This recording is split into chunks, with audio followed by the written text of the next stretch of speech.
Vic presenta una proposta potent a la primera convocatòria del Pla de Barris de Catalunya.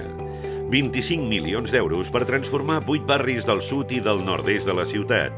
Barris amb una gran vitalitat, però que arrosseguen desigualtats socials, urbanes i econòmiques. Volem reurbanitzar la carretera de Roda i el carrer Paraúix i desdoblar el tram que queda pendent de l'Avinguda dels Països Catalans.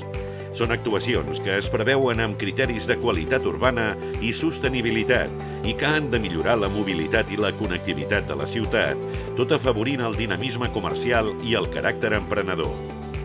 Al Remei, volem actuar als habitatges Montseny, ampliant el centre cívic i enllaçant-lo amb Can Garrofa, amb el creixement de les pistes esportives i un nou espai verd. El trasllat a Can Garrofa de serveis territorials de la Generalitat ha de reforçar la centralitat de tota aquesta zona.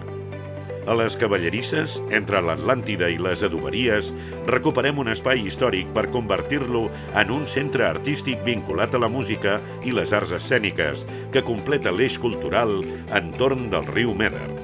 A Can Bauman projectem un gran espai verd i un equipament cívic per connectar el barri amb la universitat, fomentant la convivència i el coneixement compartit i creant un node educatiu centrat en la formació professional de qualitat i la interacció amb el sector empresarial. Apostem també per la rehabilitació d'habitatges, la instal·lació d'ascensors i de sistemes fotovoltaics amb línies específiques de subvencions.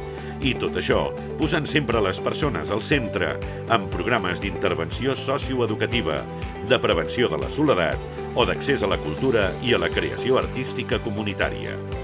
Aquest pla de barris és un pas endavant per garantir la cohesió social, la igualtat d'oportunitats i la qualitat de vida.